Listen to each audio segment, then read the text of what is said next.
Praise అందరికీ వందనాలు. వాక్యంలోకి వెళ్ళే ముందు చిన్న ప్రార్థన చేసుకుందాం. స్థుతులపైన ఆశీనుడైన దేవానికి స్తోత్రాలు, నీకు వందనాలు నాయన. గడిచిన కాలం అంతే మమ్మల్ని కాచి కాపాడి సజీవ రెక్కలలో ఉంచినందుకు నీకు స్తోత్రాలు, నీకు వందనాలు నాయన ప్రభా. వినటి ద్వారా మాకు విశ్వాసం కలుగుటకు సహాయం చేయమని అడుగుతున్నాం ప్రభా. ప్రతి ఒక్కరు హృదయంలో మార్చు నాయన ప్రభా. ప్రతి ఒక్కరికి ప్రభా శాంతిని సమాధానం దయచేయమని అడుగుతున్నాను తండ్రి. ఆమేన్. ప్రకటన గ్రంథము 9వ అధ్యాయము 21 వచనం. 9వ అధ్యాయం నుంచి అధ్యాయము 1 నుంచి 21 వచనాలు ఇలాగూ రాయబడి ఉన్నది. 5వ దూత బోర ఊదినప్పుడు ఆకాశం నుండి భూమి మీద రాలిన యొక్క నక్షత్రము చూచి తిని అగాధము యొక్క తాళపు చెవులు అతనికి ఇయ్యబడెను. అతడు అగాధము తెరవగా పెద్ద కొలిమిలో నుండి లేచు పొగ వంటి పొగ అగాధములో నుండి లేచెను. ఆ అగాధములోని పొగ చేత సూర్యుని వాయుమండలములన చీకటి కమ్మెను. ఆ పొగలో నుండి మిడతలను భూమి మీదకి వచ్చెను. భూమిలో ఉండు తేళ్ళు బలమున్నట్లు వాటికి బలము ఇయ్యబడెను. మరియు నొసళ్ళ యందు దేవుని ముద్ర లేని మనుషులకే తప్ప భూమిపైనున్న గడ్డికైనను ఏ మూలకైనను మరి ఏ నక్షత్రమునకైనను హాని కలుగ చేయకూడదని వాటికి ఆజ్ఞ ఇవ్వబడెను. ఎలాగో 5వ దూత ఓదగానే నక్షత్రములను అగాధ జలములను పాతాళపు తాళపు చెవులను కూడా అగాధము తెరవబడి కొలిమిలోని లేచినట్లు పొగ అగాధము వలె లేచి ఉన్నది. 5వ దూత ఓదగా ఇవన్నీ కూడా జరిగి ఉన్నవి. గడ్డియను మిడతలను సూర్యుని కింద పొగయు వాయుమండలము చేత భూమిలో తెగుళ్లను బయలుపరిచి వాటికి ఇవ్వబడినని చెప్పు. ఎన్నో దూత ఓదగా 5వ దూత ఓదగా ఇవన్నీ కూడా జరిగానని అంటున్నాడు. జరిగాను. మరియు వారిని చంపుటకు అధికారము ఇయ్యలేదు గాని 5వ నెల వరకు బాధించుటకు వారికి అధికారము ఇయ్యబడెను. వాటి వలన కలుగు బాధ తేళ్ళు మనుషులని కుట్టినప్పుడుండు బాధ వలె ఉండును. ఆ దినములలో మనుషులు మరణమును వెదుకుదురు గాని అది వారికి దొరకదు. చావవలెనని ఆకాశమును ఆశపడుదురు గాని మరణము వాని యొద్ద నుండి పారిపోయును. ఆ మిడతలు ఉరుములు యుద్ధమునకు సిద్ధపరచబడి గుర్రములను పోలి ఉన్నవి. బంగారము వలె మరియు కిరీటము వంటివి వాటి తలల మీద ఉండెను. వాటి ముఖములు మనుషుని ముఖము వంటివి, స్త్రీలు తల వెంట్రుకల వంటివి వెంట్రుకలను వాటికుండెను. వాటి పండ్లు సింహపు కోరల వలె ఉండెను. ఇనుప మెరుపు వలె వంటి మెరుపులను వాటికి ఉండెను. వాటి రెక్కలు ధ్వని యుద్ధమునకు పరుగునెత్తినట్టి విస్తారమైన గుర్రము రథములను ధ్వనిల వలె ఉండెను. ఆ తెగుళ్ళ వంటి తేళ్ల తోకల వంటి తోకలను కోళ్లను వాటికుండెను. 5 నెలల వరకు వాటి తోకల చేత మనుషులకు హాని చేయుటకు వాటికి అధికారము ఉండెను. ఏమిటదండి? 5వ దూత ఓదగానే భూకంపములను వచ్చును. ఆ దినమున మరణమును కూడా వచ్చును. అప్పుడు తెగుళ్ళను తేళ్లను జర్రెలను కుట్టును. కానీ మనుషులు ఏమనుకుంటారంటే చనిపోవాలని అనుకుంటారు. కానీ వారికి మరణము రాదు. గడ్డిని ఎండిపోవును. గుర్రములను యుద్ధములను చేయను. బంగారము వలె మెరుసును. కిరీటము వలె వాని తల మీద ఉండును. కానీ స్త్రీ తల వెంట్రుకలు ఎలా ఉండునో అలాగనే ఉండును 5వ బోర ఊదినప్పుడు. అవన్నీ కూడా వచ్చును కానీ మనుషులు మాత్రం చావరు. ఎందువలనంటే మనం చేసిన పాపములను బట్టి మనం శిక్షకు అర్హులు కాబట్టి 5వ బోర ఊదినప్పుడు ఈ తెగుళ్ళన్నీ కూడా వచ్చును. ఈ రెక్కల రథములను కూడా వచ్చును. వాటన్నిటిని కూడా దూతల ఎదుట వారికి పైన ఉండును అంటున్నాడు. పాతాళపు దూత వాటిపైన రాజుగా ఉండెను. హెబ్రీ భాషలో వానికి అబోధనని పేరు. గ్రీకు దేశస్థు భాషలలో వాని పేరు అపోలియో ఆయను. మొదట శ్రమ గతించెను. ఇదిగో మరి 2వ శ్రమ ఇట్టు తరువాత వచ్చును. 6వ దూత బోర ఊదినప్పుడు ఎలాగో 5వ దూత బోర ఊదినప్పుడు ఇన్ని శ్రమలు కలిగాను.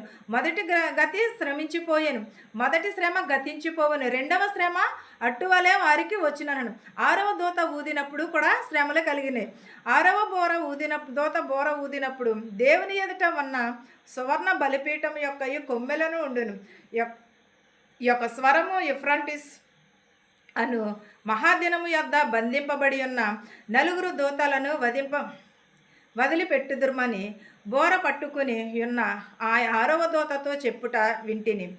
మనుషులలో 3వ భాగమును సంహరింపవలెనని అదే సంవత్సరమున, అదే నెలలో, అదే దినమున, అదే గంటకు స్థిరపరచబడి ఉన్న ఆ నలుగురు దూతలు వదిలిపెట్టబడిరి.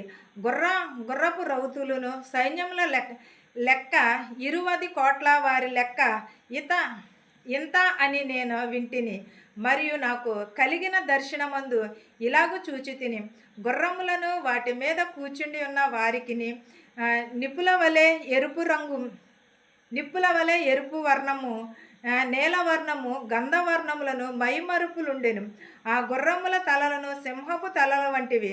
వాటి నోళ్లలో నుండి అగ్ని ధూపము గంధకములను బయలు వెళ్ళుచుండెను. ఈ మూడవ దెబ్బల చేత, అనగా వీటి నాళ్ల నుండి బయలు వెళ్ళవలసిన అగ్ని ధూపకములను మూల చేత మనుషులలో 3వ భాగము చంపబడిన. ఇంటదిన 6వ దూత ఊదినప్పుడు ఏమి కలిగి ఉన్నది? సువర్ణ బలిపీఠమును కొమ్ములను ఉండిన ఒక స్వరము వినబడను. అఫ్రంటిఫ్ దేశంలో 4వ దూత వదిలిపెట్టినప్పుడు, బోర పట్టుకుని ఊదినప్పుడు ఇవన్నీ కూడా జరిగాను. మనుషులు 3వ భాగమున సంహరింపవలెనని, అంటే 3వ భాగం అంతా కూడా వారిని నాశనం చేస్తానని, వారిని ఆ నెలలోనే, ఆ సంవత్సరంలోనే కూడా అవన్నీ కూడా జరుగునని అంటున్నాడు. ఎలాగైతే మనుషులను సంహరిస్తాను, 4 దూతలను వదిలిపెట్టినప్పుడు గుర్రములను, రౌద్రములను సైన్యములకు 20 కోట్లను లెక్క ఇంతవరకు కూడా వింటిరి అని అంటున్నాడు. దర్శనము ఇలాగూ చూచి తిని అని అంటున్నాడు. కనులకు కూర్చుండి ఉన్న నిప్పుల వలె ఎరుపు రంగు వర్ణము, నీలవర్ణము, గంధక వర్ణముల మెరుపులను ఉండెను. ఆ గుర్రముల తలములను సింహముల వంటి నోళ్ల నుండి ధూపద్రవ్యములను బయలుదేరానని అంటున్నాడు. 3వ దూత ఊదినప్పుడు కూడా అలాగే జరిగిన. ధూపద్రవ్యములు మనుషులలో 3వ భాగం అంతయు కూడా చంపబడేనని అంటున్నాడు. 6వ దూత ఊదినప్పుడు ఇవన్నీ కూడా, 6వ దూత తర్వాత 3వ దూత తర్వాత ఇవన్నీ కూడా జరుగుతాయని అంటున్నాడు. నోళ్ల నుండి అగ్ని ధూపములను వచ్చినని అంటున్నాడు.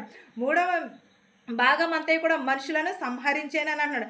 ధూళితోటిని, తెగుళ్లతోటిని, గుర్రములతోటిని, రౌద్రములతోని, తెగుళ్లతోటిని కూడా, తోక తేళ్లతో, పాములతోని కూడా వాళ్ళ తలలను నరికేదని అన్నాడు. వాని చేత హాని చేసేదని అంటున్నాడు. ఈ దెబ్బల చేత చావక మిక్కిలి జనులు దెయ్యములను చూడనే నేను వినను, నడవను శక్తి లేనివై బంగారపు, వెండి కంచు రాయి కర్రతో వేయబడిన తమ హస్తకృత్రిమములైన విగ్రహములను పూజింపకుండా విడిచిపెట్టినట్లు మారు మనసు పొందలేదు. మరియు తాము చేయుచున్న నరహత్యలను, మాయాయంత్రములను, చోరత్వములను చేయకుండానట్లు వారు మారు మనసు పొందిన వారు కారు. ఎలాగూ ఇవన్నీ కూడా జరుగును. తెగుళ్ళు ఇవన్నీ కూడా జరుగును. దేవుడు 3వ భాగం అంతా కూడా మనుషులను సంహరిస్తానంటున్నాడు. మనుషులను తెగుళ్ళ చేత హింసిస్తానంటున్నాడు. ధూళి చేత, అగ్ని చేత, నోళ్ల నుండి కూడా వాటితో తేలి తోక ఉన్న తేళ్లను, తోక ఉన్న పాముల చేత మనుషులను సంహరిస్తానంటున్నాడు. కానీ ఇవన్నీ జరిగినను కూడా బంగారపు, వెండి కంచు రాయి కర్రతో కూడా హస్తముల చేత, కృత్రిమముల చేత, విగ్రహముల చేత పూజింపకుండా విడిచిపెట్టి ఏమి పొందమన్నాడు? మారు మనసును కలిగి ఉన్నామన్నాడు. మనం ఎన్నో చోట్లకి వెళ్తున్నాం, ఎంతో కొంత ప్రార్థన చేసుకున్నాం, కానీ ప్రతి ఒక్కరిలోని మారు మనసు పొందామని నమ్ముతున్నామే తప్ప కానీ నిజమైన మారు మనసును కలిగి ఉంటున్నామా? దేవుని రాకడ సమీపంలో ఉన్నది. జారత్వము విడిచిపెట్టమని అంటున్నాడు. నరహత్య విడిచిపెట్టమంటున్నాడు. పాపమును విడిచిపెట్టమంటున్నాడు. ప్రతి ఒక్కరిని కూడా విడిచిపెట్టి, ప్రతి లోక సంబంధమైన, లోకానుసారమైనవి ప్రతి ఒక్కటిని కూడా విడిచిపెట్టి దేవుని అనుసరించి మారు మనసును పొందమని అడుగుచున్నాడు. ప్రతి ఒక్కరిని కూడా మారు మనసు పొందిడి, ప్రతి ఒక్కరిని కూడా నిజమైన మారు మనసు పొందని అని అంటున్నాడు. మారు మనసు పొంది మరియు తాము చేయుచున్న నరహత్యలను, మాయా యంత్రములను, జోరత్వమును విడిచిపెట్టమని అంటున్నాడు. జోరత్వము, అబద్ధములను, మోసములను విడిచిపెట్టి నిజమైన మారు మనసును కలిగి ఉండను. మారు మనసు పొందిన వారు అయితేనే దేవుని రాజ్యంలో ప్రవేశిస్తారు. అంతేగాని ప్రకటన గ్రంథం అంతే కూడా 7 సంఘములకు వ్రాయుచున్నది. 7 సంఘముల కంటే మనకే ఎవరికో కదా అప్పుడు వ్రాసినవి, ఇప్పుడు జరుగుతున్నవి. ఇవన్నీ భూకంపములు జరుగుతున్నాయి కదా, కరువులు వచ్చుచున్నాయి కదా, తెగుళ్ళు వచ్చుచున్నాయి కదా. ఎందువలన? మారు మనసు లేకపోవడం వలన.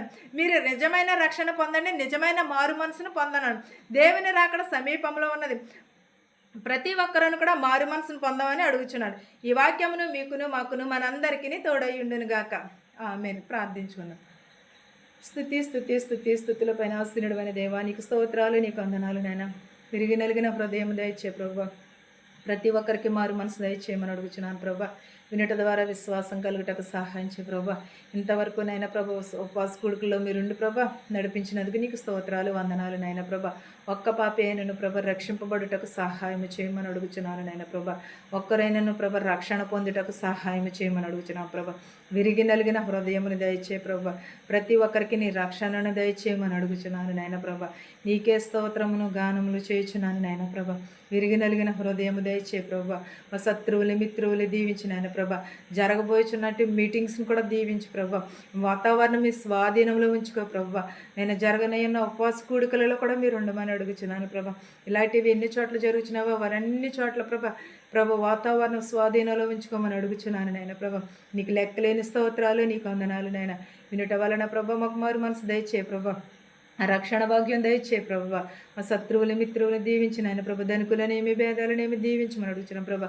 బస్సులో వెలిచిన, రైల్లో వెలిచిన, హెలికాప్టర్లు, ఆటోల్లో, ట్యాక్సీలో వెలిచిన, బళ్ళ మీద వెలిచినటువంటి ప్రతి ఒక్కరిని ప్రభా రక్షణను దయచేయమని అడుగుచున్నాను నాయన ప్రభా.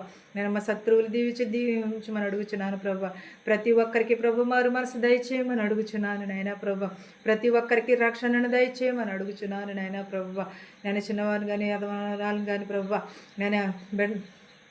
నేను తల్లిదండ్రులు లేని బిడ్డలు ఉన్నారు ప్రభా. వారిని కూడా దీవించిన ఆయన ప్రభా. ప్రతి ఒక్కరికి రక్షణ దయచే ప్రభా. బస్సులో వెలిచి, రైల్లో వెలిచి, ఆటోలో, ట్యాక్సీలో వెలిచిన వారి గృహాలకి సురక్షితంగా చేర్చమని అడుగుతున్నాం ప్రభా. ఎవరెవరైతే ఏ చేతి పనులు అయితే చేర్చున్నారో ఆ చేతి పనులను దీవించిన ఆయన ప్రభా. పిల్లలు లేని వారికి పిల్లలు దయచేయను ఆయన ప్రభా. అప్పుల బాధలో ఉన్న వారికి అప్పుల బాధలు తీసివేయమని అడుగుతున్నాను ప్రభా.